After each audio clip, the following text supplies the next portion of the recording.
முதல் சுற்று பேச்சுவார்த்தை, 2வது சுற்று பேச்சுவார்த்தைன்னு விஜய் கிட்ட போய்க்கிட்டு இருக்குது. ஓகே. ஆனாலும் இதுவரை விஜய் ஒரு முறையான பதில சொல்லல. ஓகே. ஆனால் என்டிஏ பொறுத்தவரைக்கும் விஜய் எப்படியாவது உள்ளார ஒன்ஸ் ரீச் பண்ணிட்டாங்க. ஓகே. ஒன்ஸ் ரீச் பண்ணிட்டாங்கன்னா, அதுக்கப்புறம் அது அவர்கள் வெற்றியை நோக்கி நகர்ற வேலையை தான் பண்ணுவாங்க. ஓகே. இது டிஎம்கே சைடில் எல்லார் மத்தியிலையும் இந்த கூட்டணி அமைஞ்சால் பெரிய சிக்கல் வரும்னு இப்போ புரிய ஆரம்பிச்சிச்சு. ஓகே. அதனால் விஜய்க்கு எதிரான நடவடிக்கைகள் கொஞ்சம் ஸ்லோ பண்ணுற வேலையை ஆரம்பிச்சிருக்காங்க. ஓகே. அதில் தான் நான் சொல்கிற இந்த கைது நடவடிக்கைகள் இல்லைன்றது. ஓகே.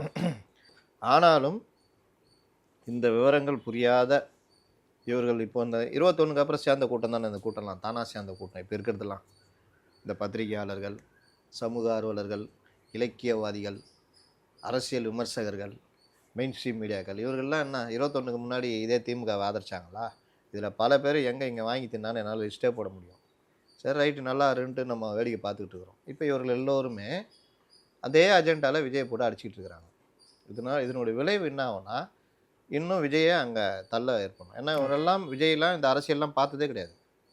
இப்போ shoot ready, shot ready sir அப்படின்னோடனே கேரவன்லேருந்து வந்து எப்படி சார் பண்ணோம் அப்படின்னோம் சார் அப்படின்னோடனே இன்னொரு ஷாட்டில் 10 பேர் அப்படியே விழுற மாதிரி ரைட் ஓகேவா சார் செம்மையாக பண்ணீங்க சார் போங்க கேரவனில் போய் உட்காந்துக்குவார். இப்படி தான் விஜய் வாழ்க்கையை பார்த்துருக்காரு.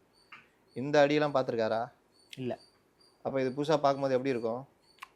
பிரமிப்பாக தான் இருக்கும், திகைப்பாக இருக்கும், ஒன்றுமே மூளை வேலை செய்யாது. எஸ்ஐக்கு அப்போ தான் புரியுது, ஓ ரவுடி பசங்க நம்மளை எஸ்ஐன்லாம் கூட பார்க்கல, யூனிஃபார்ம்லேயே அடிக்கிறாங்களே, வாயிலெலாம் ரத்தம் வந்துச்சின்னு.